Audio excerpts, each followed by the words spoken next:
Sal Berry and Tim Parish. This is the Puck Junk Podcast.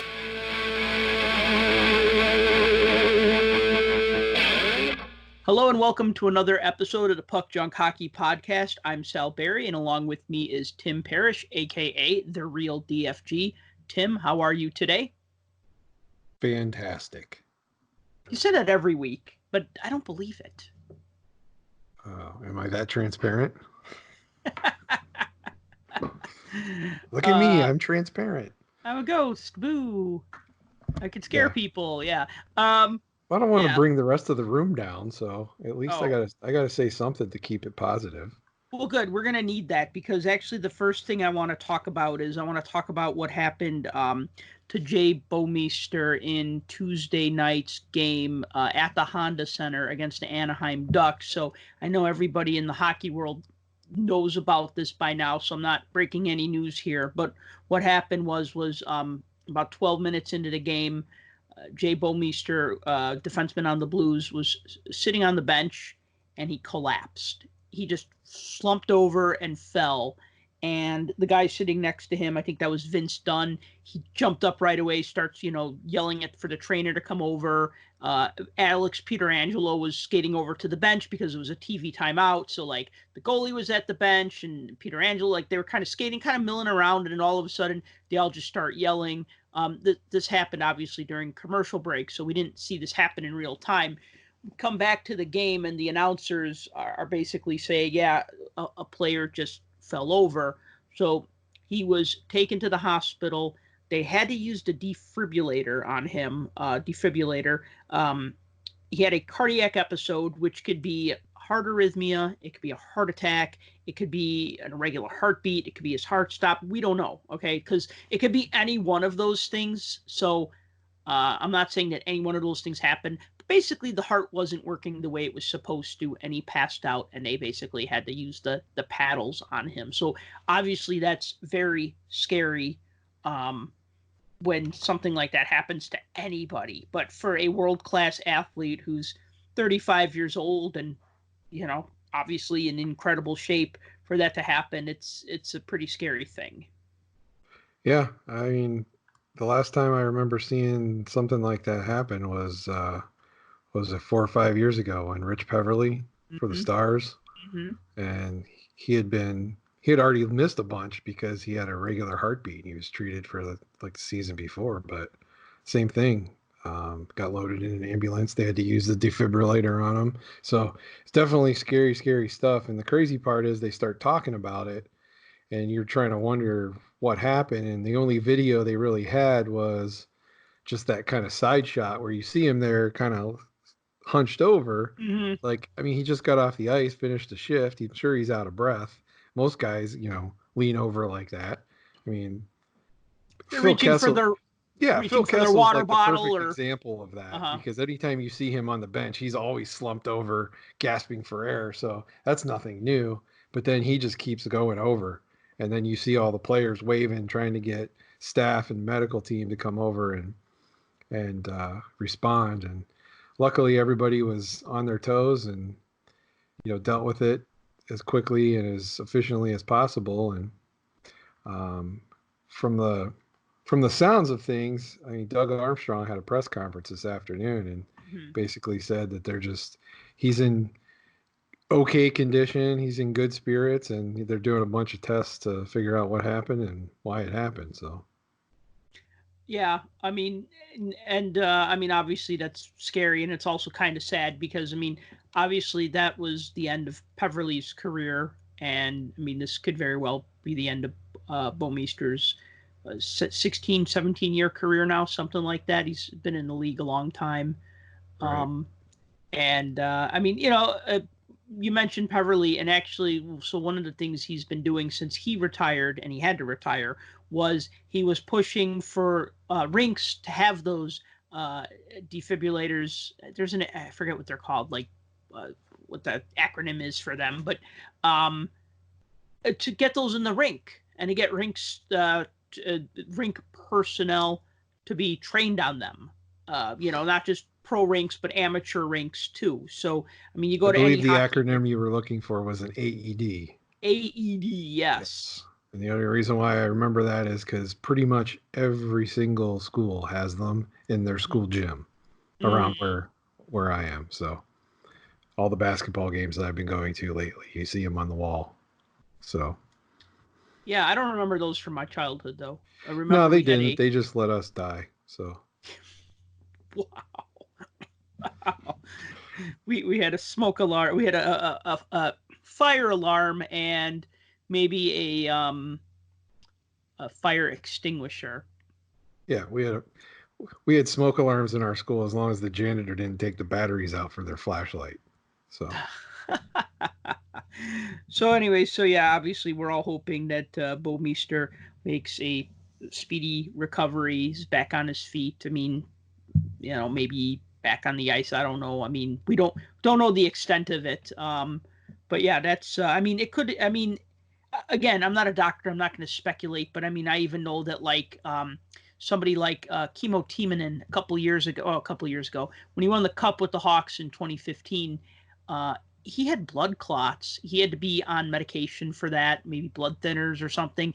And he actually had to like sign a waiver, and he had to get his family to sign off on it and just say, yes, he can play. So, I mean, he was in, he did the 1-year contract with the Blackhawks and he won a Stanley Cup and he got to go out as a winner. And, everybody felt for him because he was like 40 something, but I mean, so you can have, it is possible for something bad to happen to a player like that and they could come back. I'm not saying that this is what's going to happen. Maybe I'm just being optimistic. Maybe I'm just always looking for that.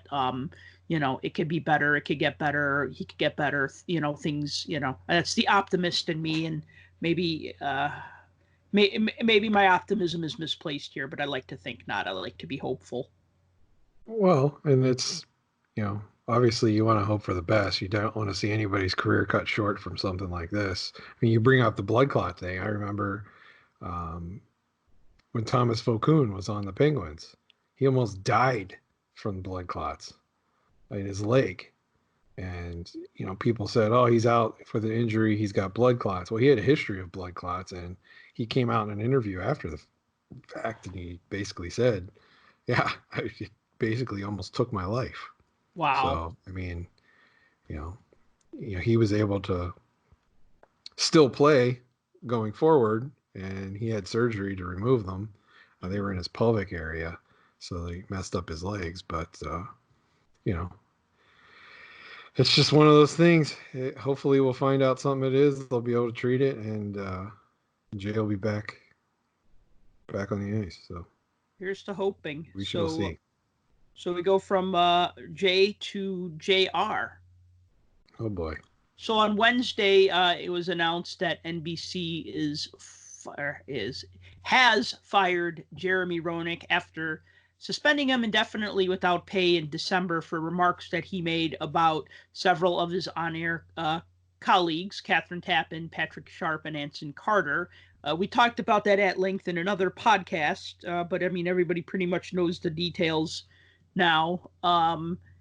And I am a little surprised. Really? Maybe not, because it took this long. You know what I thought? I honestly thought he was going to be back for the All-Star game. I thought he was going to be back for the All-Star game.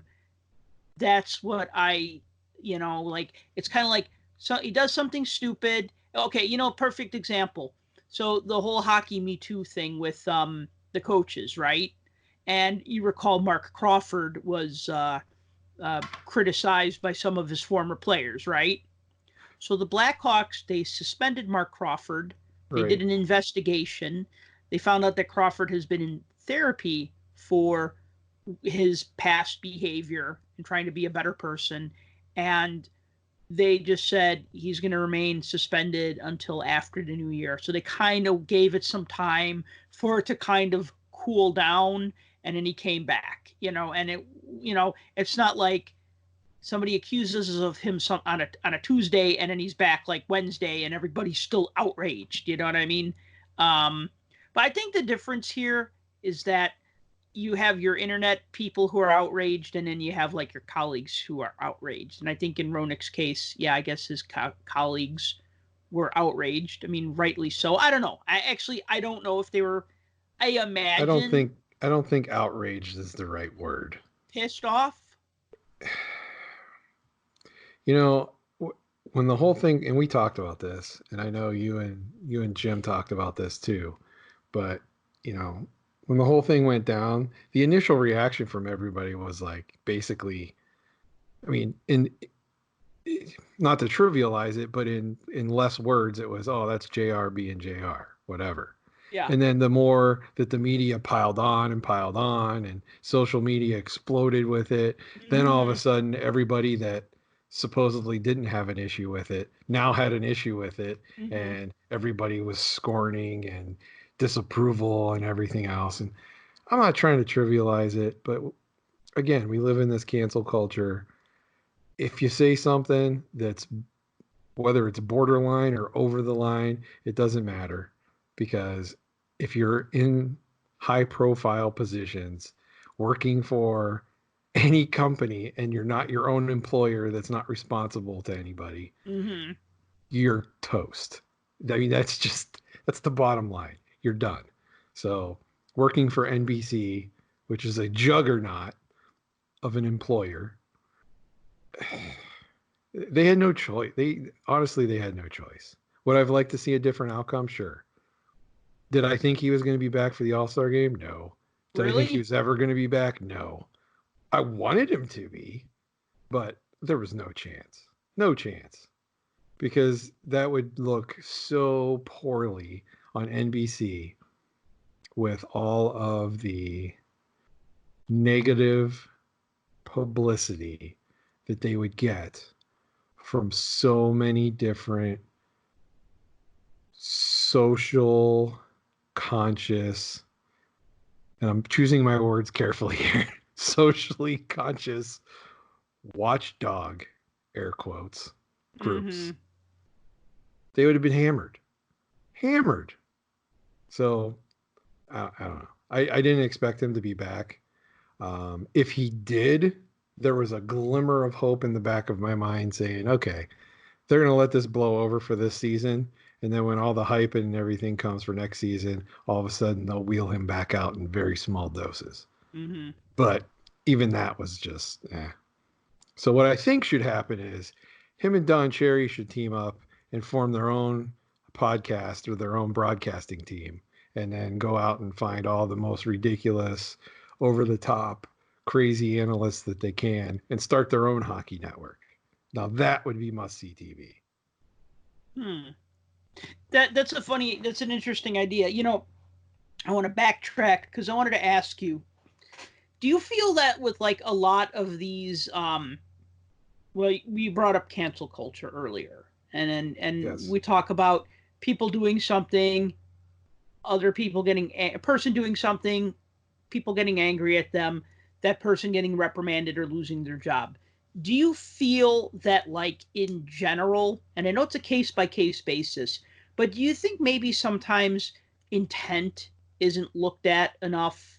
Like, you know, when they say, I didn't mean to do that, but when they actually, all right, there's a difference between being physically abusive or verbally abusive to one of your hockey players, especially if they're a junior age player. I mean, come on, you know, they're just a kid at that point, but, but intent versus like saying something stupid on the air. Now, Don Cherry said something stupid on the air, and we think that his intent was maybe to single out immigrants, which I'm still not 100% sure. I mean, because when he just, if he said, you people, who do you mean you people? All you people who don't buy poppies, right? But when he was like, you move here, this and that, and the other thing, yeah, he sealed dug his fate with the "you people come here." You people come here and live our milk and honey and blah blah blah. And that's how the whole thing got put together. But you're right, that's exactly what it is. It's people's opinion and interpretation on things, and whether it's somebody saying something off the cuff that gets taken out of context or even taken in context, but they have the ability to sit down for 10 minutes and overanalyze something to death. That's what this has become. The whole idea of cancel culture in and of itself is kind of a ridiculous concept to me, because 10 years ago it didn't exist. 20 years ago, it absolutely didn't exist. 10 years ago, we didn't have Twitter.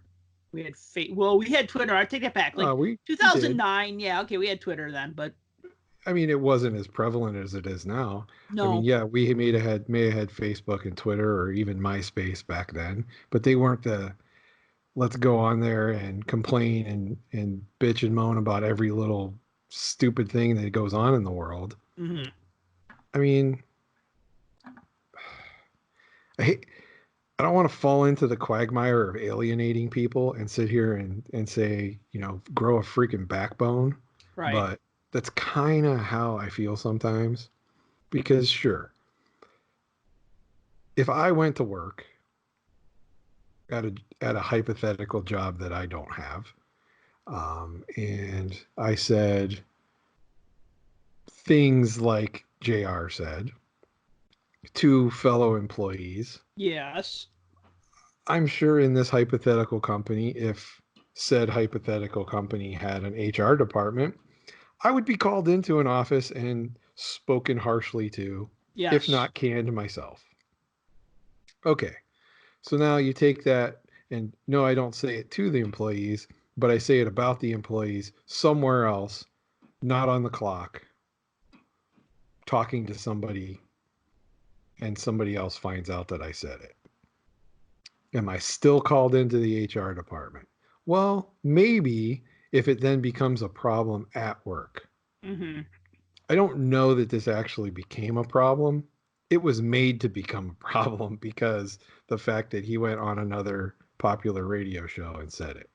So, no one would make a big deal if I said it and I was fired from my job because I'm a nobody.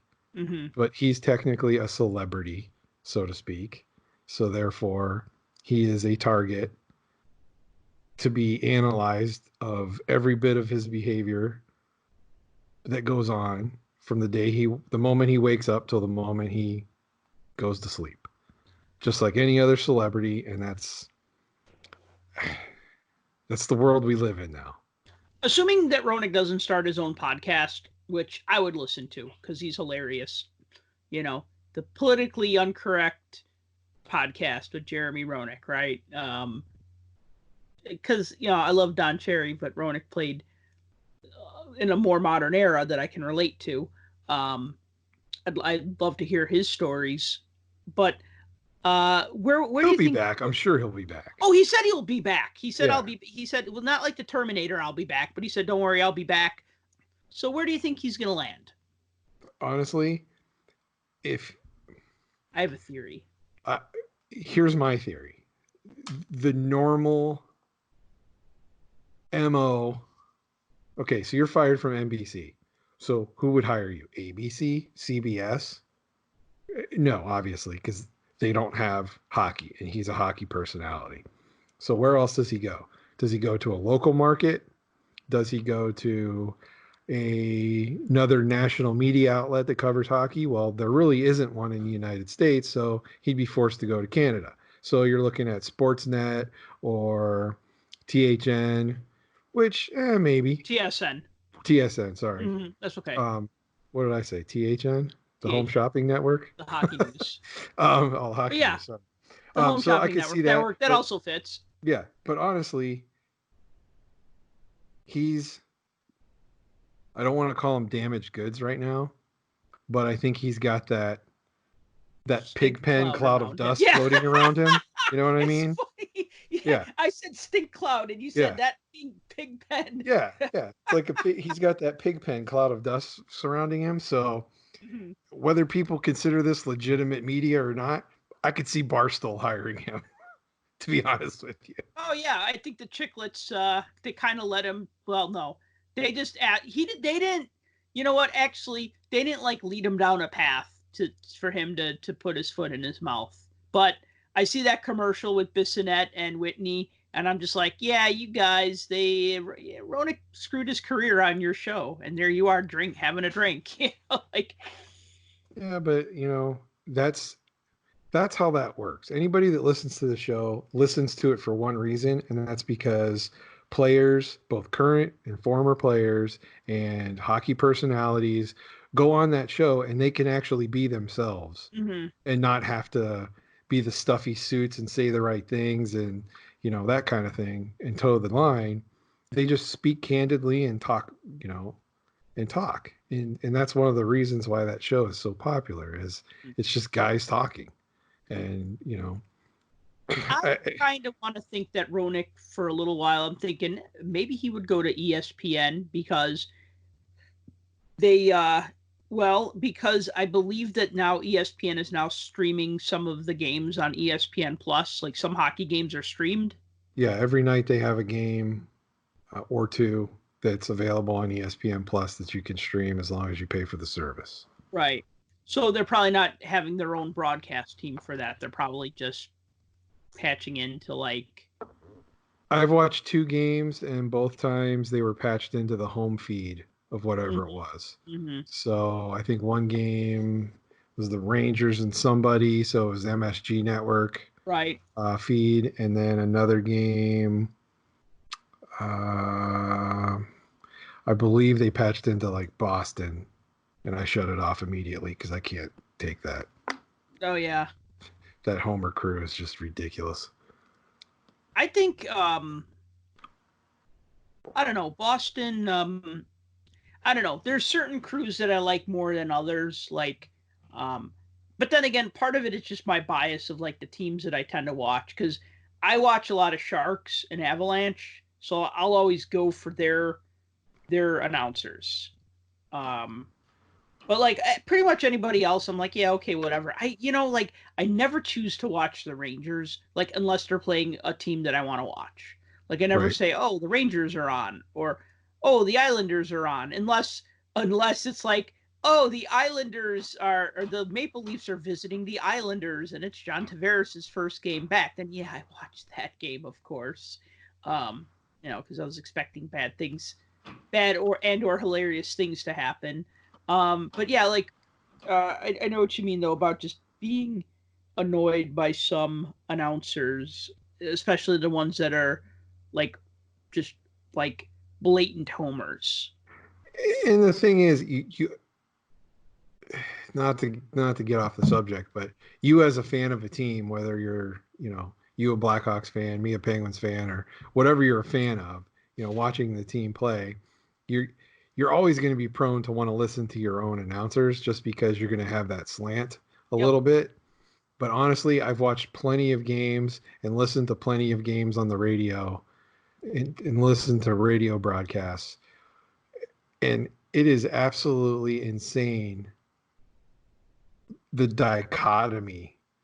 You have such a vast separation of the homer announcers versus the more neutral announcers for teams. And it's so crazy because there's not a lot of middle ground. It's either way to the left or way to the right. And, Boston, to me, the TV crew is absolutely ridiculous. And the other one, Tampa Bay's radio crew, good Lord. I can handle Phil just because he's old.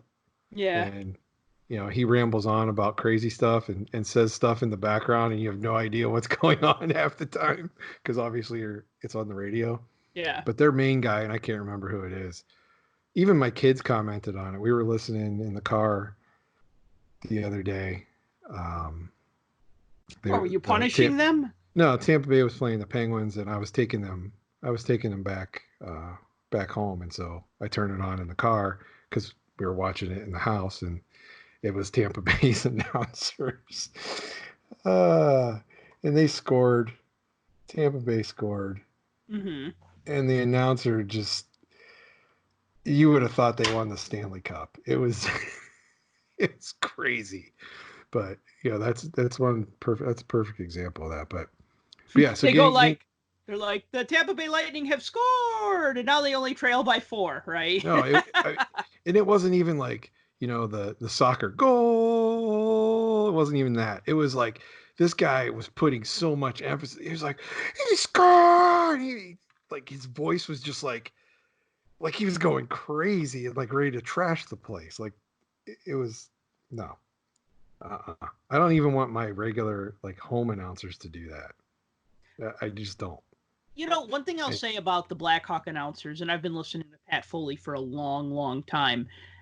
Is he a homer? Yeah, and he admits it. But you know what? At the same time, he'll if a Blackhawk player does something wrong, he'll call it. He'll say, yeah, so and so got a penalty and he deserves a penalty because he did. You know what I mean? Like he doesn't like.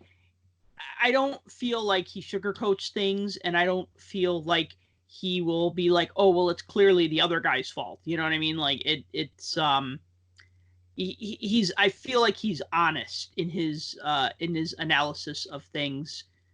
And that's what you want. That's what you want. You want him to call it a little bit of a homer, a little bit of a homer. You want a little bit to the homer, and you want him to call it down the middle because you want it to know what's going on, but maybe a little bit of homer. But when every single call that goes against the team you're announcing for is the worst call ever, and every single penalty that gets called on your team is the worst call ever, it just, come on. I can't deal with that. And I know there's others out there like me. I've seen you on Twitter. So what was I going to say? Getting back to the Roenick thing. Oh, yeah. So ESPN Plus, maybe not. Yeah, I don't know. Maybe not. I see that Barry Melrose has been on NHL Network an awful lot lately, so I'm wondering if he's still employed by ESPN or just on loan. He gets a pass. He gets a day pass. I don't know. He's been on there quite a lot. That's okay. I mean, I always felt for him because he's an immense hockey personality, and he's on like a station that it'd be like me being it'd be like me being the hockey writer for like Home and Garden magazine, Exactly. only wait a minute, no, because ESPN is a sports magazine, right. And I don't want to say that would be like me being a hockey writer for ESPN magazine because that doesn't exist anymore. Or you know what they did? You know what they did to my subscription? First of all, I subscribed to ESPN magazine or ESPN the magazine because it was like $1 an issue, and I'm like, right. Hey, I like to write about sports. I support journalism. I am buying a subscription to this magazine, and you know what? I actually liked a lot of the articles in it, and not even they might have one hockey article per issue. A lot of times written by Emily Kaplan, who obviously writes for their website, but the football articles, the baseball articles, they had this one hilarious article about God, I can't remember who it was now. It was about it was the Hall of Goats, the greatest of all time. The greatest players deciding if they were going to allow Serena Williams into the Hall of Goats, and so it's like this whole like dialogue of them. Was it the Hall of Goats or was it the Chamber of Goats? No, it was the Hall of Goats. Something like that, right? Yeah. And wasn't it Serena Williams? Because then there was like this tennis match that happened, and oh my God, it was so funny. Like, I mean, I just loved it. It was such a great article. And what they ended up. Wait, you knew about that story? Yeah, I had the same magazine. I had a subscription too. Yeah. So, are you enjoying your National Geographics now? Oh my. I don't get that either anymore. I get nothing. So, what happened was about 4 months Yours got switched? Yeah, I got a postcard, and they just basically said that for every 2 issues of ESPN, the magazine, they will send me 1 issue of National Geographic. So it wasn't even a 1-to-1 exchange rate. It was like, for every 2 issues that we owe you of ESPN, the magazine, we're going to give you 1 National Geographic. So I got exactly 2 National Geographics, because I was owed 4 magazines, I guess. Or maybe 3. Maybe they just rounded up to the whole, the nearest whole magazine. It's kind of awkward to send somebody a half a Who the hell decided that National Geographic was the equivalent of ESPN magazine? Whose job was it to decide that? Still better than getting Home and Garden magazine. Yeah, but come on. At least keep it as a sports magazine. Well, I mean, good Lord. They couldn't send you like a copy of SI or something? Maybe it's might be a different conglomerate that owns that. So, yeah, it's they're going to give you what they have and not what they don't have. I guess. So anyway, so that was yeah, Roenick, I don't know. Like if they were trying to build up their hockey personalities, he'd be a great one to build around. I think so. We'll see where he lands. It'll be interesting. So let's talk about some hockey cards because we got a big thing coming up this weekend. We got National Hockey Card Day, which is I know.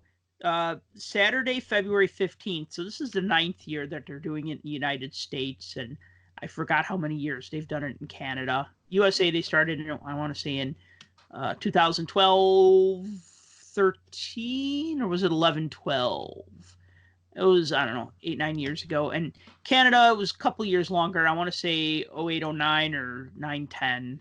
Couple years older. So as we know, there's a 16-card American set. There's a 16-card Canadian set.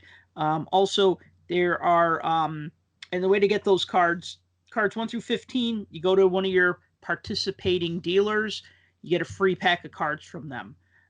So obviously, if you go to 5 different dealers, you could get 5 different packs of cards. That's the idea. Then you can build this 15-card set. To get the 16th card, you need to make a $10 purchase. And to find out the dealers that are participating, you want to go to upperdeck.com/NHCD. Yeah, they usually, as the date gets closer, well, obviously it's this weekend. They usually will update those and add more participants because they try to get, as the promotion goes along, they try to get more and more dealers involved with it. Mm-hmm. If you try to go word of advice, and this has happened numerous years, if you try to go to that website and you can't get to it, just keep trying because they update that list. So sometimes they take it down, update it, and put it back up. There'll be a PDF list that you download. Yeah. So here's something that's interesting. So each set, so there's 5 Victory Black rookies that you could potentially get. There's 5 mascot cards that you could potentially get. And then there's autograph cards. And they never tell you the odds. And they never really tell you.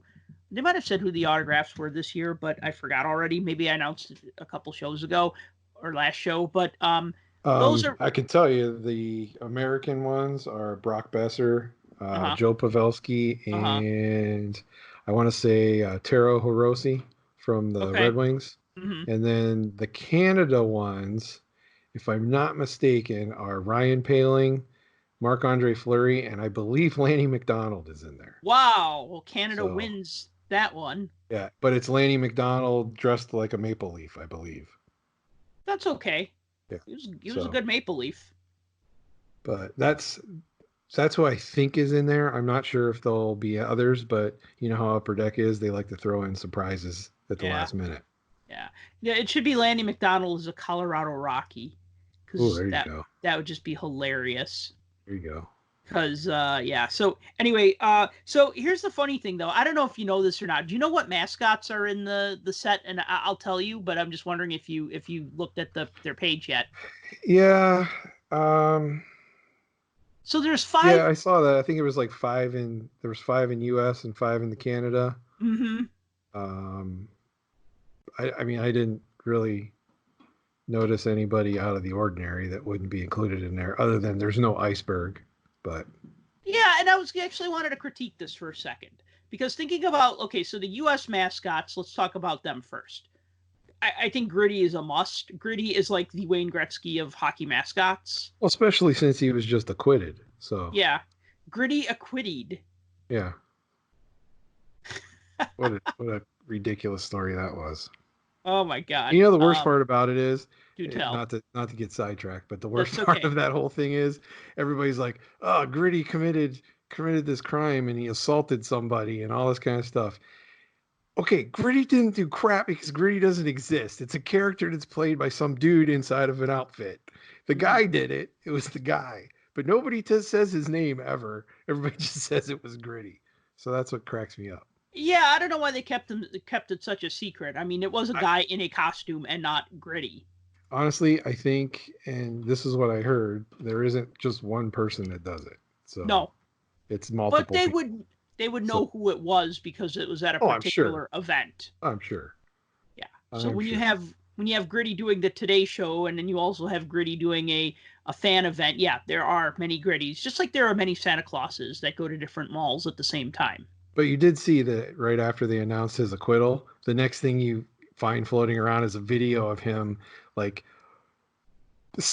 blocking shots that nuns were trying to make and like slamming the ball in their faces.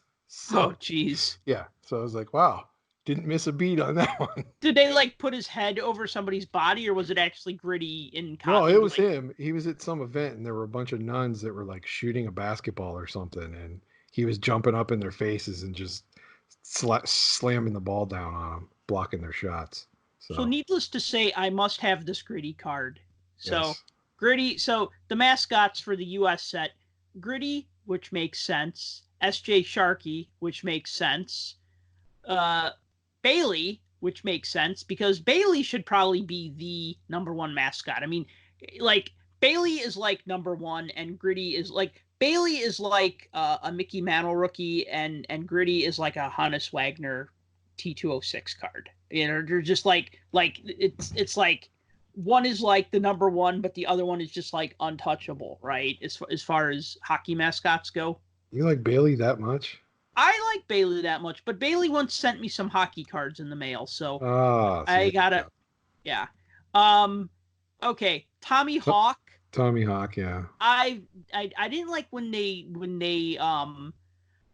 changed Tommy Hawk somewhere around the 9-10 season. He looks like a chicken. I never liked him. I've called him Ricky Chicken instead of Tommy Hawk because the original Tommy Hawk was badass looking. Brett had broad shoulders and his eyes looked a little angry and he had more of a hooked beak. And this Tommy Hawk has like a wider mouth and he has kind of like doughy kind of eyes, and then he has like a red mohawk which makes him look like a chicken. Yeah, I could see that. So I'm just like, boo. Yeah, no, that's a pass. I would have put I'm a Hawks fan, but I would have put Iceberg over Tommy Hawk 10 times out of 10. Of course. You know. Why wouldn't you? And then the other one is Bernie the Saint Bernard, and I wonder if they were just making concessions to Colorado fans because they're having their Stadium Series game. Um, I don't know. I didn't honestly. I knew about Bernie. I didn't know what his name was, and when I saw that, I was like, oh yeah, I forgot Colorado does have a mascot. Mm-hmm. So he was kind of inconspicuous, I guess would be the word. But I mean, I think like I'm just thinking of like some of the other mascots that I would have put. Like, does the Red Wings octopus mascot, is that actually I know that they have that purple octopus that they lower onto the ice, but is that an actual mascot that runs around the ice, or is he just kind of more of like this figurative mascot, but not like a guy in a costume mascot? I don't think it's a guy in a costume. I just think it's just the whole Right. that Okay. whole aura about the idea of it. Right, but you know what I'm talking about, the angry purple octopus. Yeah, but I don't know that I've ever seen anybody in a costume running around. It's just the one they drop down from the ceiling. Yeah, that's what I thought. Okay, so maybe that one doesn't apply so much. I don't like the Blue Jackets mascot. I think it's laughable. I don't marginally better than the Golden Knights mascot. And you know, we should do we got to do a show where we just rank the mascots.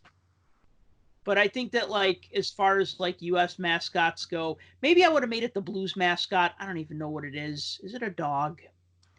The Blues mascot? Yeah, I don't know. Is it? I think it's a bear. Isn't it like Louis the Bear or something? That sounds about right. Yeah. I mean, I guess I don't Maybe know. he's a bear. He's a polar bear. Okay. All right. So yeah, so that's the US set. Then the Canadian set, have you seen their mascot insert set? 5 different mascots. Yeah, the Canadian ones were I think it was Harvey and Carlton, of course, because they're like the two oldest ones. You got to have Harvey. Yeah, of course. Yeah. He is the San Diego Chicken of hockey mascots. He's Right. been around almost as long. And I think I saw Yuppie on the list, who was originally the Expos mascot, but Montreal adopted him. Mm-hmm. Correct.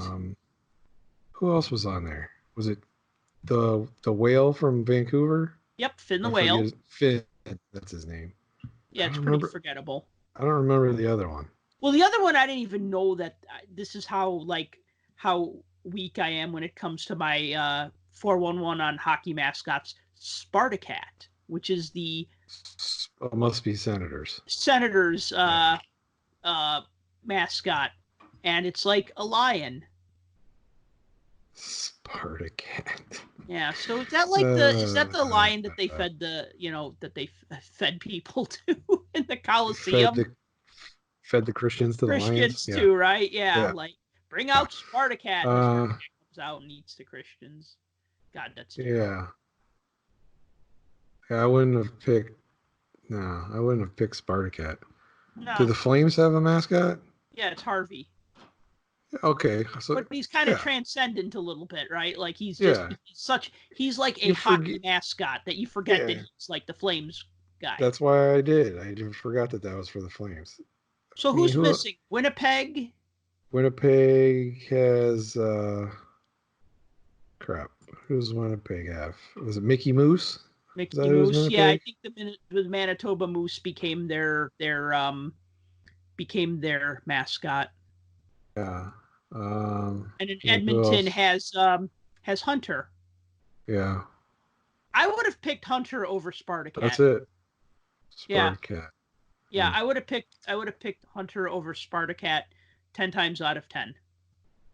Carlton, Carlton stays, Harvey stays, Finn the Whale stays, UP stays.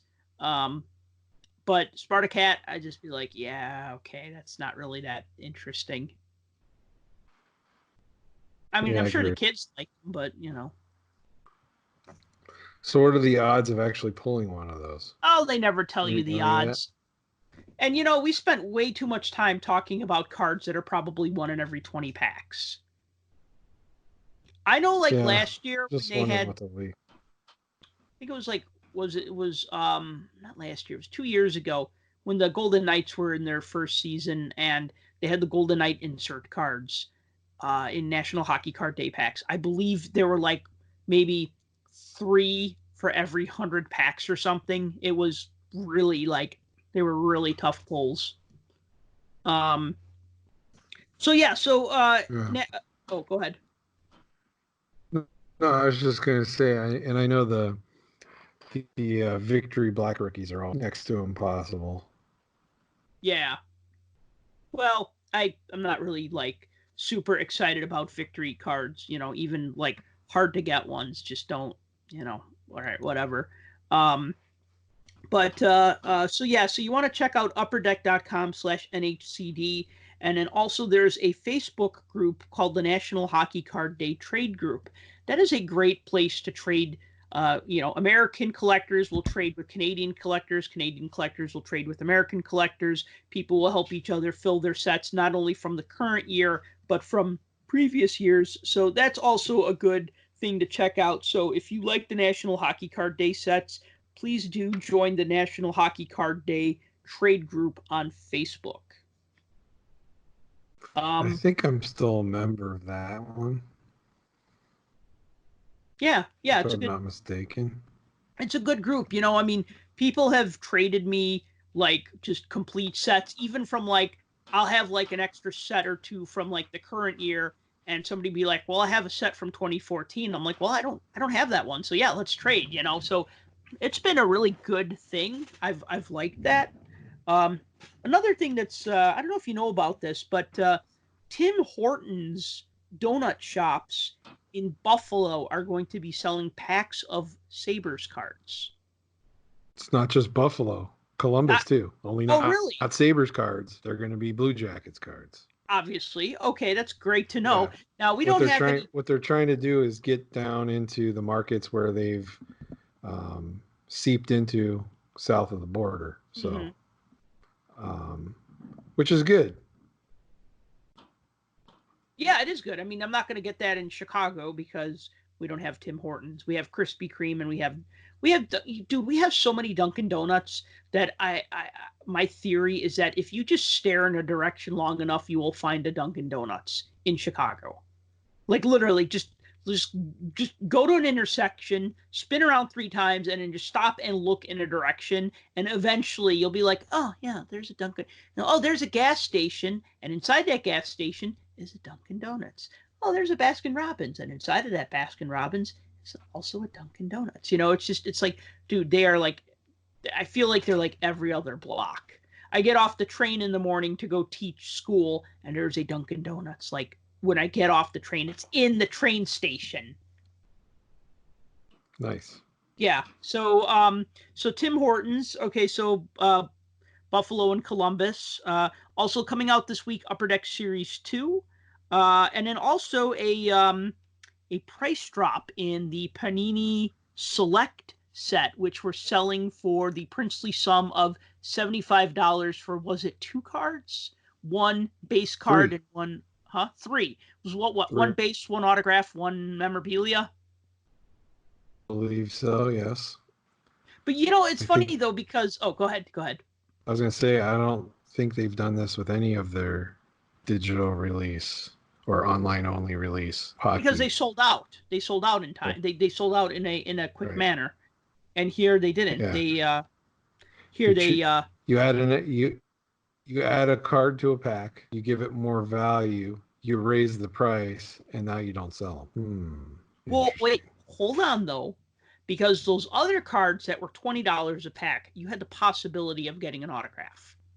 Possibility. You get a base card and either an autograph or a parallel. For this select set, you're guaranteed an autograph. You're just going to pay $75 or $50 for it. Right. Yeah. So that's exactly. why. So it's kind of like when you buy a high-end set that's like $100 a pack, or a set like the Cup that's like $500 a pack, where you're going to get an autograph. Like that, you're going to get an autograph. You're going to get a jersey card. So and probably a numbered base card or something. So I don't know if these base cards are numbered, but the point is that you're getting guaranteed hits. So it's like, do you pay $20 and not get a hit? Because I was like, well, I don't want to pay $20 and then just get like a base card and then just get like a red version of the same card. That's pretty lame. And I like autographs. So I mean, if I was like really into these players, if it was like, let me give you for instance, if it was Kirby Dach and Alex DeBrincat, Dominic Kubalik, because he's a rookie. So if this pack had Kubalik and Dach, dude, I would be buying packs. I would have probably bought 4 or 5 packs by now, because those are my guys. Also, they're both in the NHL, and one of them is actually tearing it up in the NHL right now. Dach is doing okay. He's doing good for a first-year player. Kubalik is older. He's like 24 now, because he was playing over in Europe, and he kind of came here already with like the tools and maturity, and he's doing really good for the Blackhawks. So if it was those guys, I'd be like, yeah. But because it's Rangers, I'm just like, okay, that's cool. If I'm a Rangers fan, I'm not like, I just don't want to spend $75 and get an autograph it's kind of like, you kind of want to, like, if you like the player, you'll do it. And if you don't like the player, then you're thinking maybe investment, right? Well, that was obvious by when every one of these releases came out, because the secondary market was flooded with everybody trying to unload them. As many as were being sold on the secondary market, I can't imagine anybody actually kept them. So do you think we've hit the saturation point with Vitaly Kravtsov and Capo Caco? Saturation point? No. What I think has happened is Panini lost its NHL license a while back. They haven't manufactured NHL cards. They've been in the market with basketball and with the NFLPA and with the NFL, and those markets have, for lack of a better word, they've shifted over the last few years to a very speculative and investor heavy audience. Okay. Okay. So if you're going to market a different product and try to bring back some of those hockey people, knowing that the trends have gone to this, digital and hot off the press. What do they call it? Print on demand. First off the line. Yeah. First off the line stuff and printing on demand, and now the blockchain thing is the latest, and all those products like the StockX cards that were out not too long ago, and all of that stuff where it's like we're gonna turn this into more of an investment type thing because that's what the audience is. So hey, I know, let's get some hockey products, maybe some hockey fans will buy. No, all those investors that are just in it for the flip are the ones buying, and that was evident by how quickly eBay blew up with people trying to sell these and unload them. It was like the second they were mailed and people had them in hand, immediately they were online and trying to unload these things. So that's my own opinion, but God forbid Panini has the foresight to look ahead and be like, oh, well, we should probably try to sign, I don't know, somebody that's impactful and people will be talking about more than the first month of the season. So I don't know.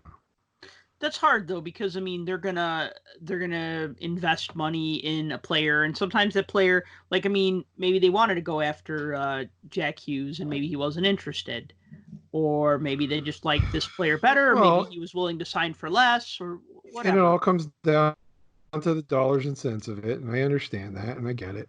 But at the same time, and this is the unpopular opinion of the minute, but if you're in this hobby for investment purposes, then if you fall on your face throwing all your money at Capo Caco and Panini products, good on you. That's just my personal opinion. And I could just stand at the sidelines and be like, "I told you so." Oh, maybe will you trade me that for 50? Be over here. I'll be over here making fun of you until you want to trade me for my Pro Set Sergei Fedorov rookie cards. There you go. I got like 50 of them or so. A Russian Hall of Famer versus this guy. So we'll see. Speaking of Panini, because Panini's been around for a long time. Panini got its start making soccer, or some call it football, stickers in Europe, and then they branched out overseas with a lot of different sticker collections. This is before it became a big card company. So Panini in Europe became big.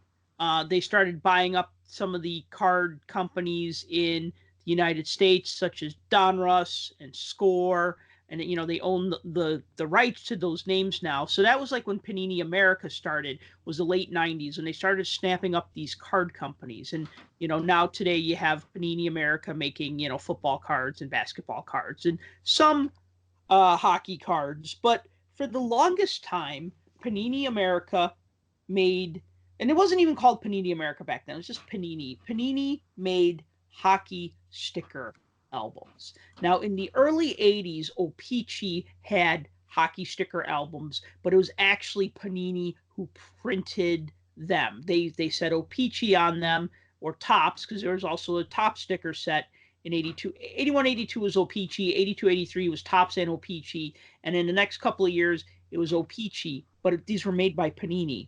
87, 88, O-Pee-Chee decided to bring their sticker production in-house. And they said, you know what, we're going to make our own hockey stickers. And that's when the O-Pee-Chee hockey stickers became the hardback stickers that you've seen, 87, 88, 88, 89, 89, 90. Now it was the last year of O-Pee-Chee stickers. 87, 88, so that year we also had a Panini sticker album. And that album is hard to find. It was in Canada. It was in some markets in the United States. I don't remember seeing it. I remember a friend of mine having the sticker album and no stickers. I don't know how that happened.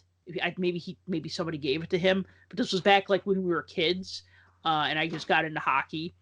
88, 89 was the first year that I collected hockey, and I collected the Panini Hockey Stickers. And then 89-90, which was 30 years ago. So that was the third year of Panini Hockey Stickers. Now this year there's a Topps sticker album. Panini lost the rights to their hockey sticker album. Perhaps that's a reason why they're doing the cards this year, because they want to do something hockey related. But what Tim and I are going to talk about now for its 30th anniversary, we're going to talk about the 89-90 Panini hockey sticker set. Yay, stickers. So yeah, you don't sound very enthused. It's not that I'm not enthused. This was I collected the books when I was a kid. I collected the stickers when I was a kid. 89, 90. Let's see, 89, 90. Carry the two. I was 12 years old, I think. This was the first album that I almost completed on my own. I believe, if I'm remembering correctly, I was about 18 stickers short, which included Bob Erie. He was the only Penguin I was missing. And I had friends that had doubles and nobody would trade them to me because I think they were tormenting me. I was also missing, I believe, Brendan Shanahan, the Maple Leaf Garden sticker, Stan Smeel, the Nordiques team card, the bottom right corner of whichever player's drinking out of the Stanley Cup on the Stanley Cup celebration page. Those are the only ones I can remember off the top of my head. But I know there was like 18 I was missing. But unfortunately, unlike you, I do no longer have that album. I believe it was destroyed at some point or another along the way in my many travels. But it is no longer in my possession. I do have some of the stickers, though, that I've gotten over the years after the fact. Mm-hmm. But yeah, so in the previous seasons, I did have some. I did have the albums, but I never came anywhere close to completing them as I did with that particular year. So what's just the lowdown on 89-90 Panini Hockey Stickers? 384 sticker set. So this thing was massive. It was even bigger than the O-Pee-Chee card set at the time, because that was only 330 cards. But that also had checklists, and that had like some, it had checklists, and it had team cards, and it had highlight cards. And Panini also has some special things. But what made Panini Hockey Stickers great is that every team got the same amount of stickers. And in this case, there were 12 players per team, plus a foil logo sticker, an action shot sticker, and what I think is like the signature of the set. And that was the stadium photograph, where every team's home rink, they had the beautiful, well, not always a beautiful shot, but a lot of times they had just a really nice photograph of that stadium. And I think of the one that's like my all-time favorite is the one for St. Louis Arena, because it's like the arena, it's this nice wide shot, you have the whole arena, and like the sky in the background is kind of pink, like the sun is setting, and then the ground is wet in front of it, so like the light is reflecting off the ground, and it's just such a cool shot. I mean, and they're not. And to think that's before Photoshop. And this is before Photoshop, right? I mean, Montreal Forum, I mean, you're just kind of looking at it like from, like, you're looking at the corner of the building, but it, looks impressive because it fills like the whole frame. Like it's like bigger than the sticker. But like here's, like the St. Louis rink. Yeah, it looks really nice. St. Louis Arena, I should say. And I mean, all of them are pretty cool. I mean, there's one of the Igloo in here, Hartford Civic Arena, like all of the Madison Square Garden looks cool because it's like it's shot at night, so like the building is lit up. And I mean, some of them are just like, okay, there's the Spectrum. During the day, you see some cars in the parking lot. There's one of the Igloo, and it's like almost from like an aerial perspective of it. It's pretty cool. I love this. I loved this. I loved the sticker books because these were a great way for me to learn the players. And then like towards the back of the book, there was like a map with like you know this already, but like Yeah. with USA and Canada, and it The like map where points out the little square logo stickers went. for the little square logo stickers, right? And I look at this and I go, man, Los Angeles is just far the hell away from everything else. I mean, I look at like all these Eastern Seaboard teams, and it's like, okay, this is doable. And I look at like LA and their closest rivals like Vancouver. And I'm just like, oh. So it feels better now that there's actually a few more teams in that region. It's not so and that's the sparse. thing. People that might be listening, not I don't know if there would be, but that are new to hockey. I mean, you got to remember that back then there weren't as many teams as there are now, and so there were a lot of these market areas and cities that had no team, and nor would they for quite a while. Mm-hmm. So that's why it was spread out like it is. So yeah, Los Angeles seemed like no man's land compared to the rest of the league. So there were 12 players per team, plus a foil logo, an action shot, and a stadium photo. So that brought it to 12, 13, 14, 15 stickers per team. And then there's the 12 All-Star Game starters. And then another 21 logos that go on that map page. And then 11 award winner stickers. So it really gives and then there's like a bunch of stickers at the beginning of the book that show like the playoff bracket and action from like the different playoff rounds. You know, the Flames basically making their way through the 89 Campbell Conference, and then the Canadians making it through the Wales Conference. So you have like a couple of smaller stickers, you know, like shots that are one sticker, and then you have some that are like two stickers, and then you have like some that are like four stickers even, recapping like the Stanley Cup finals. So it's a cool book. It's almost like a history book of the 88-89 season. Another reason why I liked it, because that's the year I got into hockey. So for me, it was like I got into that season halfway through, and it was cool to have just like a book that just kind of recapped that season. For me, it was just a really novel idea. Yeah, and it's definitely especially if you're a kid, having an album like this to put together. Not only the fact that trading double stickers with your friends is great fun, but the fact that if you don't know anything or a lot about what's going on, you're right. It's like it's like a current events history of the NHL, and being able to see the players, not just like in previous years. And I know the first year I had Panini was 87, 87, 88, and they were all headshots. Yes. So all the stickers were headshots. They look like the old team postcard issues that were all taken. Those are headshots. Sorry, those are headshots from the team. Yeah, I was going to say they look like the headshots that were taken like when they took team photos. And instead, these stickers, the majority of, well, from what I remember, they were all action photos or somewhat action photos of the player themselves, either skating or doing something. And I believe, if I'm not mistaken, didn't some of the teams have more than one goalie, or did they all have their goalie and their backup? 88-89, all teams had two goalies. Okay. Those are the first two stickers per page, if I'm remembering correctly, because I thought they put the goalies side by side. So 88-89, yeah, all teams had two goalies shown, but 89-90, not necessarily. Okay, so maybe it was just some teams. Maybe I was thinking of the previous year. Yeah. So I know there was one where it had like two goalies of every team, and I always thought, interesting. But yeah, and what's interesting about that is that you had, and we'll talk more about this in a minute, but you had players who had Panini stickers well before they had hockey cards, or they had a Panini sticker and they never had a hockey card. Sure.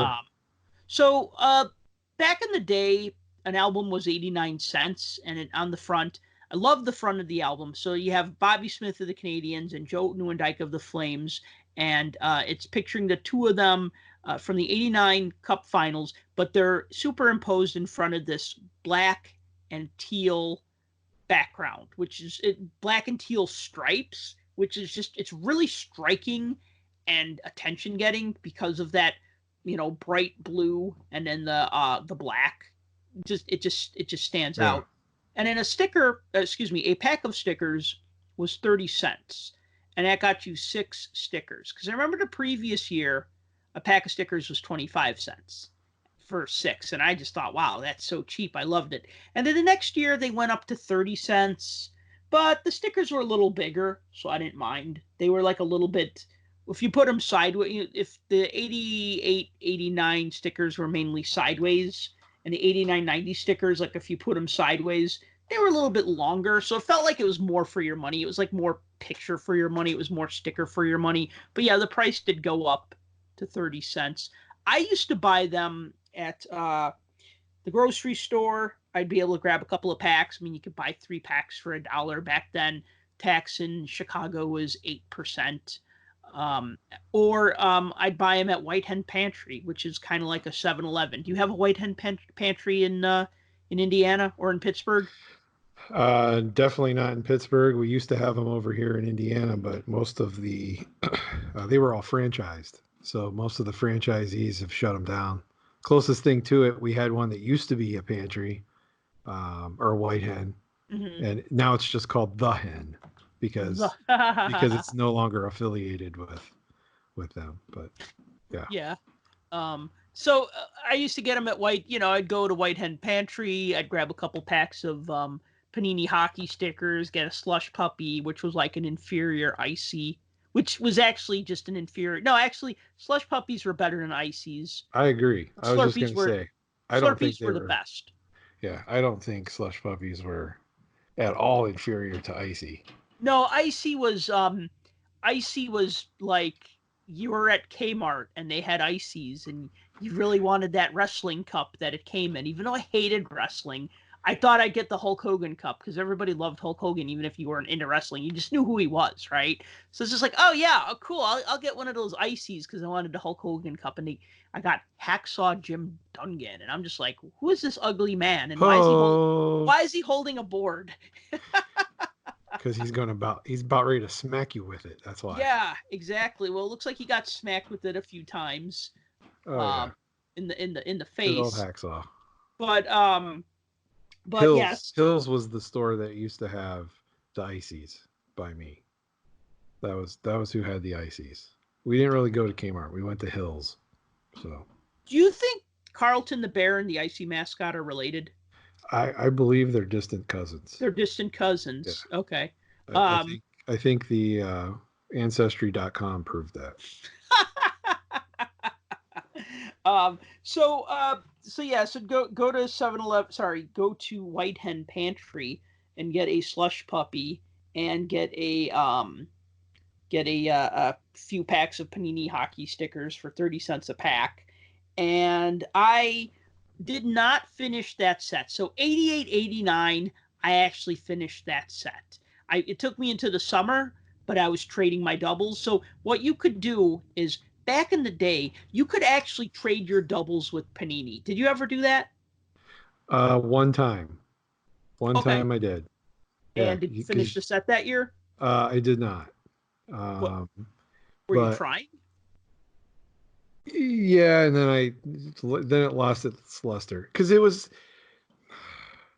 okay. It required effort as a kid to do this because my parents sure as heck weren't getting involved with it, and Panini would only trade you 1 for 1, if I remember correctly. Yes. So if you sent them a double, they would send you a double based off of whatever you wanted. So you had to write down like your name and address and everything on a sheet of paper. Yep. And then write down the number of the sticker that you wanted in exchange. Yep. And then send them your doubles. But you could only do like 20 or 30 at a time. 30 at a time. And then you also had to include a self-addressed stamped envelope and $1.50 handling charge. Right. Yeah. So first of all, I didn't necessarily have $1.50 because you couldn't send $1.50. You had to write a check or get a money order. Yep. And there was a fat chance you were going to get anybody to give you a money order for $1.50 when you were just a kid.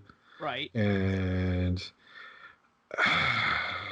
yeah, my mom had the stamps on lockdown, so we couldn't touch the stamps. So 88, 89, I actually finished that set because I bought so much of it. And because it was $0.25 a pack, and I remember my grandma would write me checks. She was always good about that. She was always really good about that sort of thing. So I remember like you could buy the stickers for 10 cents each, but then you still had to include a self-addressed stamped envelope, and you still had to include a $1.50 handling charge. Yeah. But if you think about it, 6 stickers for 25 cents is cheaper than 10 cents a sticker, right? Yes. Because there you're paying like 4 cents a sticker. I'm no mathematician, but yes. Okay. So for me as a kid, it was just cheaper to buy a few packs, and if I didn't get the ones I wanted, then just send them to Panini with my $1.50. And I even went so far as to get duplicates. You could only get one of, you couldn't get like, I want 30 Mario Lemieux stickers. No. But if I wanted an extra Lemieux sticker, I wanted to get an extra Lemieux sticker for my sister. So I'm like sending out like 5 or 6 envelopes and making sure that each one asked for like a Mario Lemieux or a Wayne Gretzky or whichever Blackhawks I needed to finish like a duplicate set of Blackhawks. So 88-89, I was really disciplined. 89-90, you could trade again, 30 stickers, only one per number. You had to include a $1.50 plus a self-addressed stamped envelope, or you could buy the stickers for 10 cents each plus the self-addressed stamped envelope and the $1.50. And the other thing is that it had to be the same type of sticker. So paper sticker for paper sticker, foil sticker for foil sticker. And it's funny when you try to trade people these days on like a website like laststicker.com, and people really stick to that. Like, oh, well, like one guy was like, oh, well, you're trading me paper stickers and you're getting all foil stickers. And I'm like, yeah, dude, but I'm getting like 15 foil stickers and I'm sending you like 40 paper stickers. Also, they're stickers. And then he like, well, okay. And he made the trade. I remember, didn't they also make you put your birthday and like whether you were a boy or girl in there too? At least in 88-89 they did. They wanted to know your gender and your birthday. Yeah. Why? It's pretty invasive. Why did they care? Why did they care about that? Why didn't they ask for your social security number too? Marketing research data, because they want to know how old are the kids who are buying these stickers and if they're boys or girls, right? So what if you wrote on there you were 30 years old, a 30-year-old man, and you sent them in? Would they still send you the stickers, or would they send you a letter back that said, I'm sorry, and that's it? Well, no, actually, I recently placed an order with Panini to fill out, I had to finish my 15, 16, 16, 17, 17, 18, 18, 19. I had to finish out those sticker books, or 3 of the last 4 years. I forget which ones. Definitely the last 2. But anyways, I had to finish out those. So I went online and I ordered those stickers for 40 cents each, plus $4 shipping. And man, has the price gone up these days, right? Wow. 10 cents to 40 cents. 10 cents to 40 cents, right? But they asked for my birthday, and really? I think I just ignored it. Or I might have filled out the month and the day, but not the year. I can't remember. Or I might have just, I said, you rebel. I don't know. Or you know what? Sometimes, actually, most of the time, I'll do that because I'm like, yeah, I don't care if they know my age, because they know, oh, people this age like these things. We'll keep making these things, or maybe we'll make them more appealing to people this age or whatever. I don't know. So you could trade with Panini. That year, for some reason, only in the U.S. though. Remember? Didn't they tell you that Canadian people were not allowed to trade? You could only buy. I don't know, honestly. I thought you couldn't trade. It was like U.S. only. Maybe. Okay, so the 88-89 book was for both markets.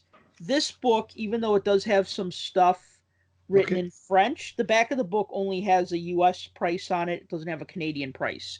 So I don't think any of this has to do. It says offer only good in the USA. Yeah, wasn't it trading offer was only good in the United States or something? Yeah, but this was the version of the album that was only sold in the United States. Because because basically all the trade stuff and the price info is on the inside and outside cover. So all the pages are the same on the inside, but the outside cover, there would have been a different one. Oh no, this one also is written in French on the front. I don't know. I imagined there had to be a way for Canadian collectors to get what they wanted. So all of that information is like on the back of on the inside of the back cover, right? Yep. You're looking at the book, right? Yeah, I am right now. Okay. So what's on the back cover? Is it the NHL logo? The back cover is the NHL logo. Good memory. Okay. I saw a Canadian book, and there's a Cheerios ad on the back cover. Yeah, that one. Yeah, some of those had and it's written in French. Yeah, then that would So be I the don't know one. what it says, like dunk your oats in milk or something. I don't know what it says. I don't speak French. Sage advice. Yeah. But it's a Cheerios ad. But if I remember, for some reason, I remember the inside saying, and that's why I made my comment earlier about trading double stickers with your friends is great, because it does. It says trading double stickers with your friends is great fun. You remembered that quote very I only perfectly. remember it because I think it's printed in the book like 4 or 5 times. Well, they want you to get your friends to buy these stickers. You know, none of my friends collected Panini hockey stickers, so that's why I didn't finish my 89-90 set, because I did not bother to write and trade or buy the stickers. So how did I complete my set? This is a fun story. 89-90, then that comes and goes, then 90-91, 91-92, 92-93, 93-94. Now, 92-93, I didn't buy the sticker albums that much, or because there was just a lot of there were a lot of cards out at that time. So 91-92 and 92-93, I pretty much ignored Panini hockey stickers. 93-94, 94-95, I really got back into it. And then I want to say 95-96 was like the year that they only sold them in Europe or something, because those late 90s stickers, not 98-99, although I think 98-99, I think a glut of those made their way from Europe to the United States, but the albums are impossible to find. A 98-99 album, I think I paid $30 for. And just the stickers, just for the album. And for the and it wasn't even in mint condition. It was just like, all right, it's got a little crease, fine, whatever. And the 98-99 sticker boxes, I remember buying those on DA Card World's website for something nuts, like $3 a box or $5 a box, like dirt cheap, like, you know, paying like 5 cents a pack or something. That's how cheap they were. Like, so I mean, there's a glut of those stickers, but the albums for that year are pretty tough to find. But so I was for a couple years, I was pretty obsessed with the Panini hockey stickers, and then gave up on them for a couple of years to just focus on cards, and I kind of came back to them. So it is the summer of 1997, and it's a couple weeks before college starts up again. And my girlfriend at the time and we decided to go to the Wisconsin Dells together. You ever go to the Wisconsin Dells? Yep. Yeah. Many a trip as a kid. Many a trip. Yeah, it's a tourist place. My joke is that they see people used to go to Noah's Ark all the time. Oh, that's the water park. Yeah. Yeah, water park. And then what was the go-kart race place? Oh, it was like right next door. Big Chief, was it? It might have been where it was like 75-mile-an-hour go-karts. And then you had crazy. The Ripley's Believe It or Not Museum, and you had mini golf. I mean, there was a lot of stuff to do around there. It's a touristy area. Paul Bunyan's log cabin. Yes. We used to have breakfast there, and it was family style, and they'd bring out just buckets of food. That place was great. Eat until you're done, right? That's right. None of this $4 for 4 pieces of bacon nonsense. Right. So there was an antique store. They have these things called antique malls. I'm sure most of you are familiar with them, but it was where you sometimes they sell things on consignment for people, or pretty much that's how it's done. And I remember like eyeing this rare Star Wars figure, but it was like $275. And I'm like, I don't have that money. But it was like one of the few Star Wars figures I didn't have from like the original run of figures, back in the day. It was, that one was only sold in Canada and Europe. It was Yak Face. And I'm just like, well, I can't afford that. And I was just like, well, Yak but I was, Face. yeah, one of the aliens, one of a background alien that you see for like 3 seconds in the movie, right? So I'm looking around at this store, and all of a sudden we're in this antique store. They got like different tchotchkes and things. They got toys. They got like I remember there was like a set of like 87 score baseball cards for like $20 or something. Like maybe back then that was pre-internet. So, maybe you'd be like, okay, $20, but obviously it was junk wax. But behind the counter, like just up on the shelf behind where the lady was standing, the flash of teal and black catches my eye. And I look, and I recognize the unmistakable pattern of an 89-90 Panini hockey sticker pack. And I'm just like, yes, hockey stuff, right? So I go over there and I say, how much are those sticker packs? And she says to me, oh, and she like takes one, hands it to me, and she's like, they're 10 cents each. And I said, all right, I'll take them. And she's like, you want all 100 of them? I'm like, yes, please. But I'm thinking, hell yeah, I want all 100 of them, like for 10 cents each, because I still needed like 30 stickers. I remember I never got the Chicago Stadium sticker, which was ironic because I used to go to Chicago Stadium all the freaking time to see the Blackhawks. And I always like wondered, what did it look like? Like, what was it, a night photo? Was it a sunset photo? Like, what was the picture of Chicago Stadium? Like, it's okay. It's like a boring daytime photo. But I remember, like, so I bought like 100 packs or close to it. I want to say I spent like $8 or $10. And then I remember, like, we went on a Ducks tour. You want to explain what a Ducks tour is to the listeners? It's an amphibious vehicle that drives both on land and on water. And why is it called a duck? Besides ducks going on land and on water. I don't know. Why is it called a duck? Because these were the ships that they would use in World War II to send them from the big boat to the shore, and they were literally sitting ducks, waiting for that thing to go from point A to point B. It's like you're safe on the mothership, and once you get to shore, you could like deploy. But when that little stretch between where the big boat is and the shoreline is, you're a sitting duck. You're in this thing, right?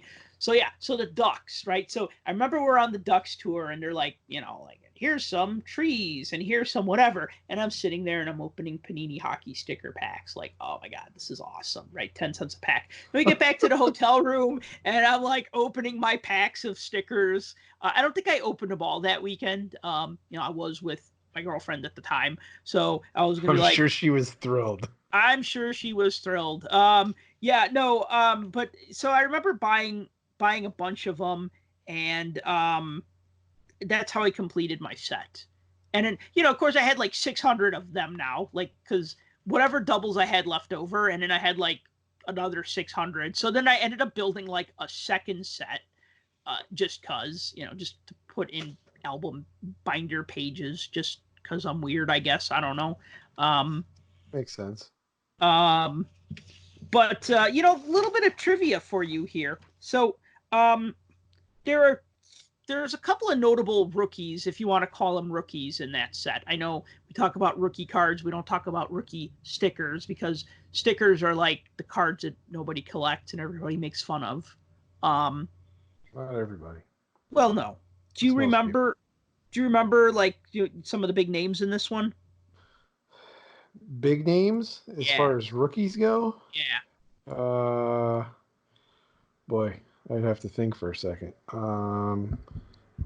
Just think about like an 88, 89, or 89, 90 O-Pee-Chee set, and you'd be mostly right. So, Joe Sakic.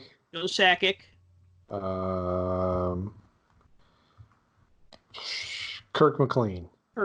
Yeah, I actually have him on my list here. He was a damn good goalie for the 90s. Let's see. Who else would be in there? Brian Leach.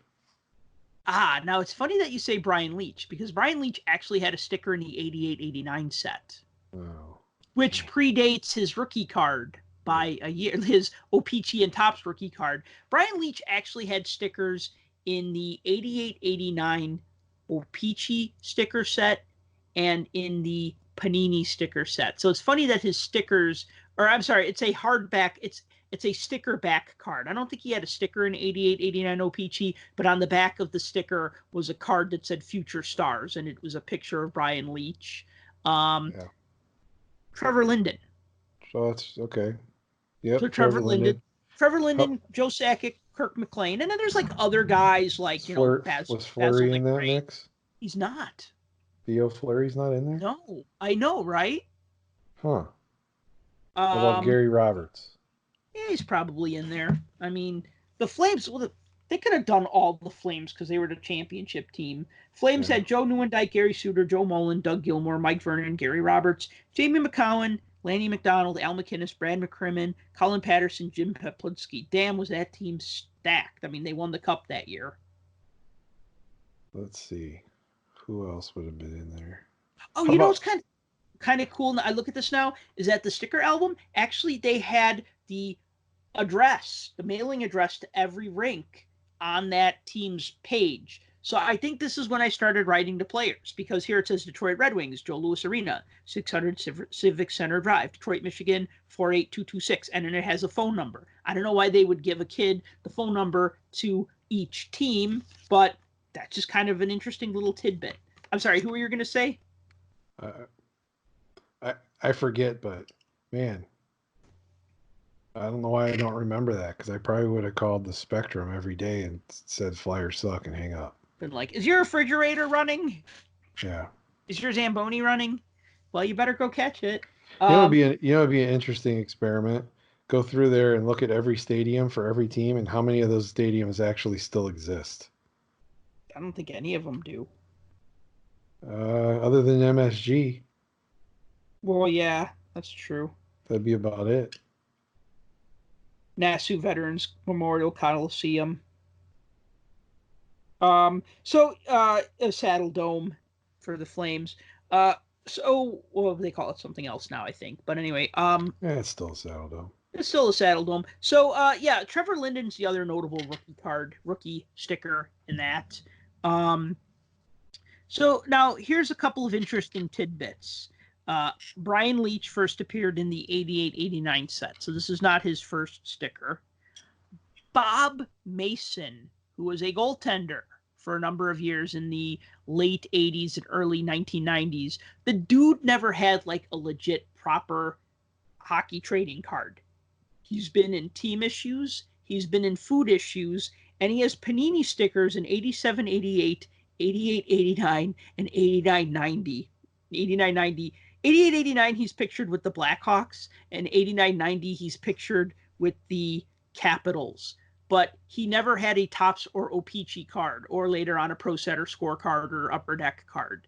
But really? He has but he is just, it's funny because he's played on a lot of teams, but I mean, he's got a Capitals trading card in 86-87. He's got a Blackhawks card in 87-88. He's got an O-Pee-Chee sticker in 87-88. He's got a Panini sticker in 87-88. He's got a Nordiques General Foods card in 88-89, and then another Nordiques team issue in 88-89. And he's got a Blackhawk Panini sticker that year, although he wasn't with the Blackhawks by then. He was gone, but he's pictured with the Blackhawks. And then he's back with the Capitals for 89-90, so then he's part of their team issued set, and then he's got a Panini sticker, and then he's got some pro cards, 89-90, 91-92, 92-93 Hamilton Canucks, 94-95 Milwaukee Admirals. So he he never had like a straight up NHL card. But I'm just going to pull up his stats really quick. Yeah, it's funny. It's funny you bring that up. That whole concept of that, how Panini had stickers or cards or whatever you want to call them of players before major releases, or sometimes without the player ever getting a major release. Mm-hmm. In '87, when everybody collected Panini stickers before it became the uncool thing to do, the one sticker that everybody laughed at least in my group of friends, was Lou Franceschetti from the Capitals. Why? And because of his name. He sounds like Lou French Spaghetti. Oh. And as we all know, spaghetti's not French, which makes it even more ironic. But so his Capitals one, he didn't have an actual trading card until 1990. And I only remember that because when I started collecting cards, I kept looking for cards of him because I thought his name was funny and I was going to collect him. And They didn't exist. So it's funny that you bring that up, and I'm going to come back to that in just a second. Besides Bob Mason, another interesting tidbit, Ron Duguay's last card, if you will, was in this set, and he's pictured as an LA King with no helmet because he didn't wear a helmet in his NHL career. So it's kind of a neat card or neat issue because he did play with the Kings his final season, but 88-89, but so he had a sticker in 89-90, and in the book actually, so it like underneath each sticker it does list their birthday, position, height, weight, and uniform number, which is interesting because usually uniform numbers aren't listed on cards or whatever. A lot of the time, I know Pro Set did that with their cards, and they got in a lot of trouble for getting numbers wrong all the time.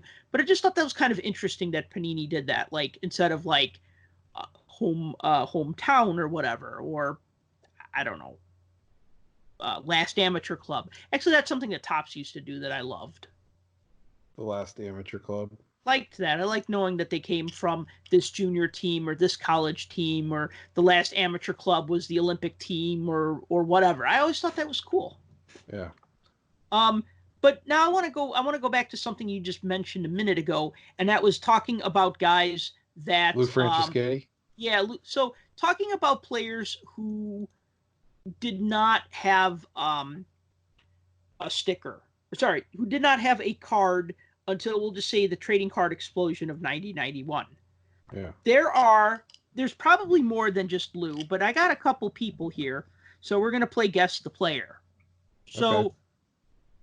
this goalie played on the Kings and has a sticker in the set, but he didn't get a rookie card till the next year. And here's a hint. He's not pictured with the Kings on his rookie card. Okay, and then I'm going to give you like a dumbed down. Hold on. No Googling. I'm not Googling anything. Look, here's my hands. You see my hands? Not Googling. Okay. He's pictured on the Kings. Yeah, he's pictured with the Kings. Glenn Healy. Good. Wow, I didn't even have to say he's an analyst for Hockey Night in Canada, because that would have just given it away, right? Maybe. Okay. No, but that was one. My... What I said earlier about having two goalies, the Kings show two goalies. They show him and Kelly Rudy, don't they? Yes. Okay. Actually, see? I think Healy's actually in the 88-89 set as well. He might be. I think he and Raleigh Melanson are in that set. And I didn't want to talk too much about 88-89 because I could talk a year about that set because I'm so fond of it. All right, this next one. This goalie went on... Yeah, a lot of goalies, because a lot of the times they did two goalies. Right. Not every year, because, the Flames, they only did one goalie. The Bruins, they did two goalies because Moog and Lemelin were a good tandem. Right. The Sabres, they only did one goalie. So anyway, so this goalie was named to the all-rookie team in 1990.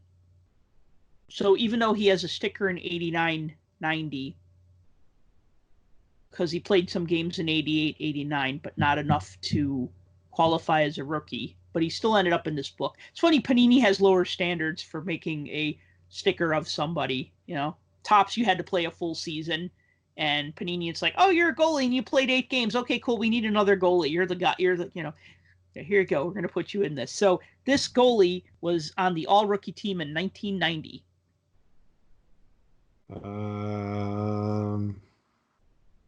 But he had a sticker in 89. In 89-90. Now, people who are listening to this are playing along, or they're bored as hell. Yeah. Leave your comment and let us know how bored you are on a scale of 1 to 10 right now. Yeah, exactly. Because we're playing pub trivia, but only it's like about 30-year-old hockey stickers. I keep wanting to say Mike Vernon, but that's probably wrong. No. All right. It's only because you said it earlier. What team? All right. So I'm gonna. No, if I give you the team, that's gonna give it away. So I gave you how's it gonna give it away? I gave you the hard clue. Now I'm gonna give you the easy clue. Okay. His blocker has its own Twitter account. Bob Asensa? Yes. My next clue would have been it's Bob Asensa. Oh. No, yeah, Bob Asensa's blocker, right? Who we banter with on Twitter. Okay, so the next one is another goalie. Man, what's with the goalies? Like I said, they always tried to do two goalies. Okay. This goalie played on the Blues. Goalie for the Blues. Okay. That's all I'm getting is goalie for the Blues.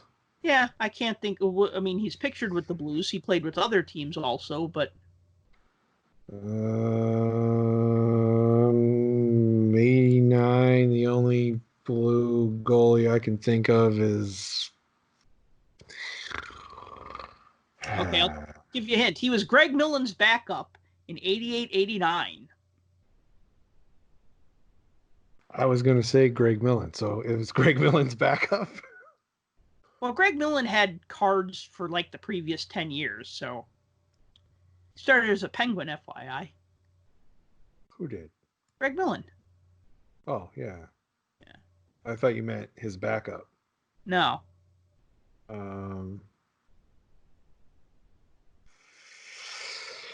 I'm pretty sure I can picture him, and he had one of those old white goalie masks that didn't match his outfit, and I can't think of what his name is. Okay, it's Vincent Riendeau. Oh, okay. Because I didn't have another clue other than it's not Curtis Joseph. Yeah. Okay, this goalie played for the North Stars. What is with all the goalies? Damn. Okay. This goalie was traded for Bruce Bell. It's traded for Bruce Bell. John Casey?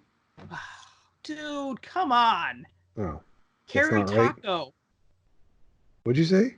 Kerry Taco. Kari. Kari. Taco. It was a Taco Bell trade, dude. Come on. That's like a hockey pun that doesn't go away. Did you not hear about that?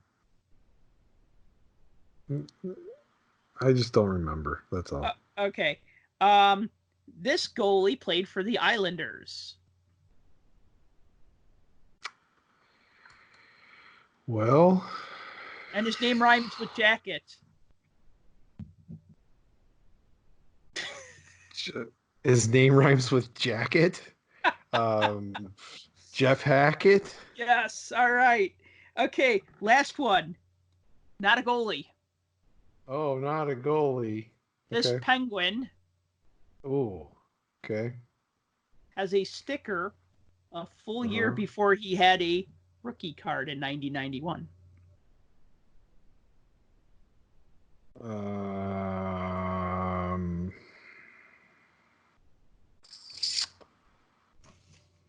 So obviously he has a sticker in that set, correct? He has a sticker in the 89-90 set. The only person that's coming to mind would be Artie. Who? Kevin Stevens. Why'd you call him Artie? Because that's his nickname. Yeah, Kevin Stevens. He played 24 games in 88-89, and it looks like he played 16 games the prior year, 87-88. So they gave him a sticker in 89-90, but he didn't get a rookie card until the 90-91 season in, Tops and all those other sets. And, okay, I got one more. Stevens was a goal-scoring machine. Yeah, he was awesome. This future Hall of Famer makes a cameo appearance on one of the action stickers. So it's not actually his sticker and he's not named, but he's there. He's on the sticker and he's like the focus of that sticker, but he's not actually a named player in the set. Is he like doing something on the sticker? Like playing goal? Playing? Yeah, he's like playing goalie. And he's on the action sticker, but he's not in the set. Well, he's in the set on the action sticker, but then he doesn't have like his own standalone sticker. Oh. And he's a Hall of Famer. Mm-hmm. And he... And this would actually also predate his rookie card. Oh.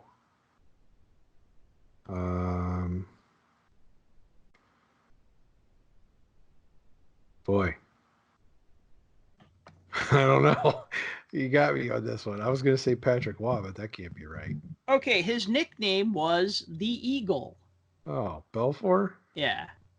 So Ed Belfour appears on sticker number 46.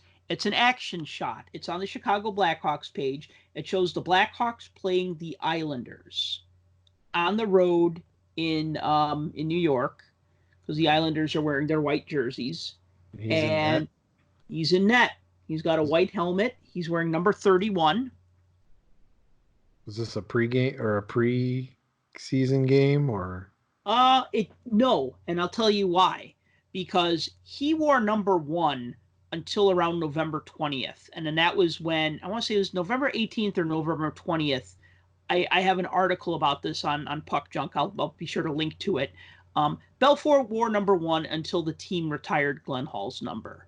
After Glenn Hall left the team, but before they retired the number, a lot of goalies wore number 1. It was just in circulation. So his 88-89, Belfour wore number 1.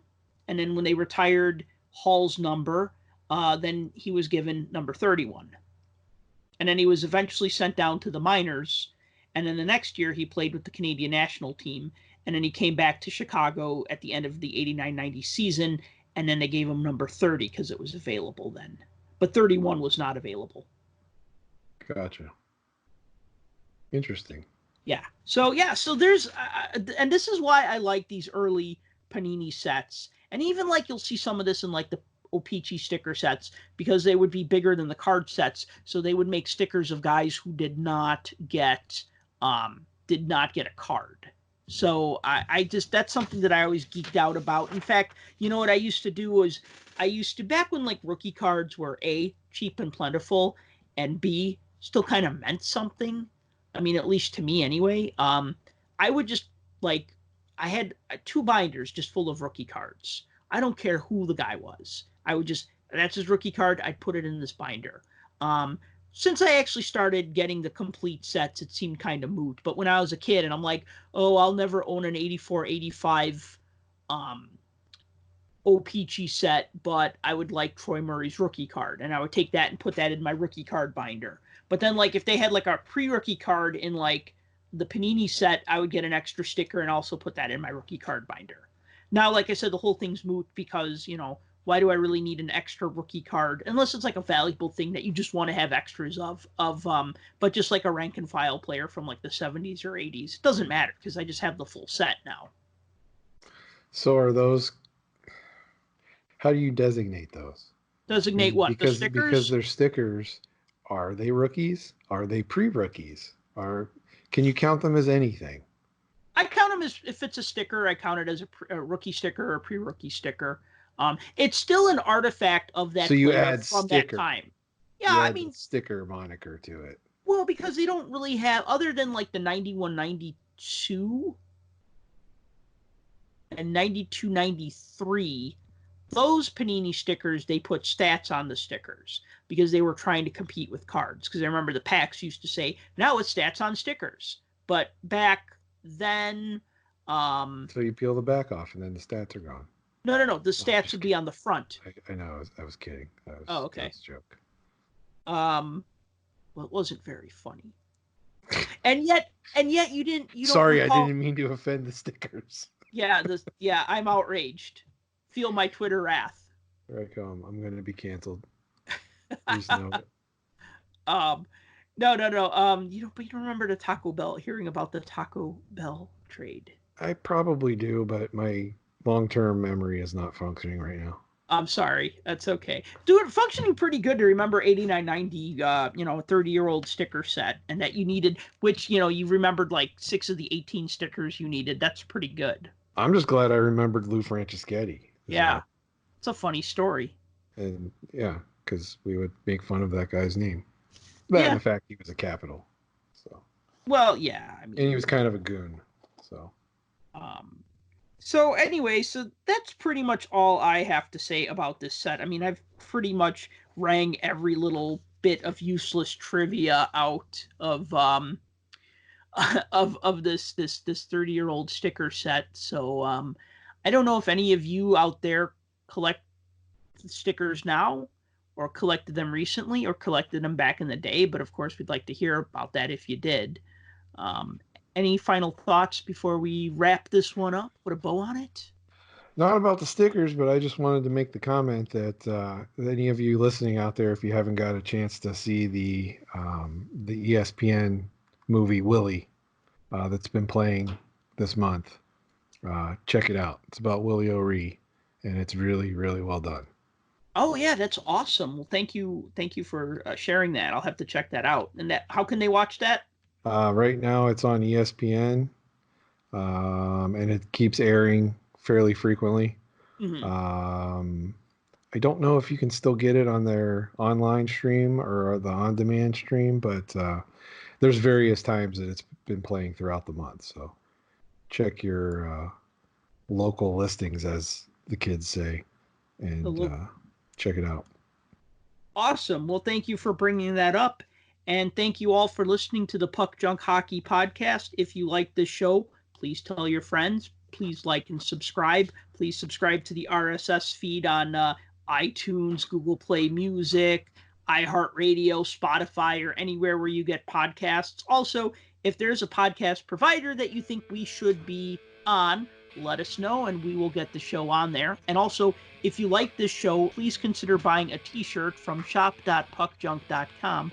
But in the meantime, thanks for listening, and we'll talk to you again next week.